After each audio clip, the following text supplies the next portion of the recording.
ஜனாதிபதி அனுரகுமார திசாநாயக்க இந்தியாவுக்கு செய்த விஜயத்திலே அவர்களுடைய கூட்டு ஊடகவியலாளர் சந்திப்பு இடம்பெற்றது. அந்த சந்திப்பிலே இந்திய பிரதமர் 3 விடயங்களை இலங்கை தமிழ் மக்கள் சார்ந்ததாக சொல்லியிருக்கிறார். முதலாவது, இலங்கை அரசியல் அமைப்பை முற்றுமுழுதாக அமுல்படுத்த வேண்டும் என்பது.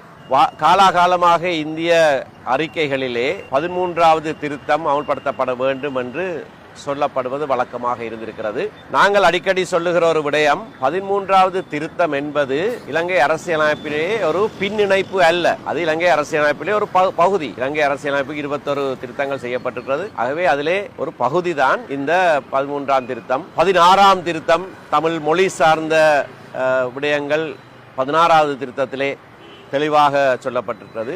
இவை எல்லாம் அடங்குவதுதான் அரசியலமைப்பு. ஆகையினாலே இந்திய பிரதமர் அரசியல் அமைப்பு முழுதாக அமுல்படுத்தப்பட வேண்டும் என்று சொல்லுவது 13ஆம் திருத்தத்திலே 16ஆம் திருத்தத்திலே இருக்கிற அனைத்து விடயங்களும் முழுமையாக அமுல்படுத்தப்பட வேண்டும் என்பதை வலியுறுத்துவதாக இருக்கிறது. அதிலே காணி, போலீஸ் அதிகாரங்கள் அது நிறைவாக இருக்கிறதோ இல்லையோ அவை மாகாணத்துக்கு வழங்கப்பட்டிருக்கிற அளவிலாவது உடனடியாக முழுமையாக அமுல்படுத்தப்பட வேண்டும் என்பது. இரண்டாவதாக அவர் சொல்லியிருக்கிறது, இலங்கை தமிழ் மக்களுடைய அபிலாஷைகளை நிறைவேற்ற வேண்டும். நான் ஏற்கனவே சொன்னதை போல இலங்கை தமிழ் மக்களுடைய அபிலாஷைகள் என்பது 66ஆம் ஆண்டிலிருந்து இன்று வரைக்கும் திட்ட தெளிவாக எந்தவித கருத்து வேறுபாடும் இல்லாமல் சமஷ்டி முறைக்கு குறைவான எந்த ஒரு தீர்வையும் தமிழ் மக்கள் ஜனநாயக ரீதியிலே வழங்கினது கிடையாது. ஆகவே அந்த அரசியல் அபிலாஷை நிறைவேற்றப்பட வேண்டும் என்பது பாரத பிரதமருடைய கோரிக்கை.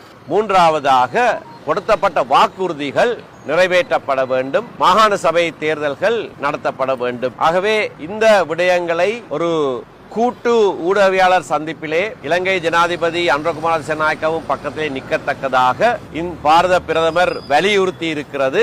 நாங்கள் வரவேற்கிற ஒரு விடயம். பாரத பிரதமருக்கு நாங்கள் நன்றி சொல்லுகிற அதே வேளையிலே இலங்கை இந்திய ஒப்பந்தத்தின் அடிப்படையிலே இந்தியாவுக்கு இருக்கிற கடப்பாட்டையும் நாங்கள் இந்த வேளையிலே நினைவு கூற விரும்புகிறோம். இந்திய இலங்கை ஒப்பந்தத்தை முழுமையாக நடைமுறைப்படுத்த வேண்டிய பொறுப்பு இலங்கை அரசாங்கத்துக்கு இருக்கிற அதே வேளையிலே அதை நிறைவேற்ற பண்ணுகிற எல்லா விதமான ராஜதந்திர நகர்வுகளையும் இந்திய அரசாங்கம் தொடர்ச்சியாக மேற்கொள்ளும் என்றும் நாங்கள் நம்புகிறோம்.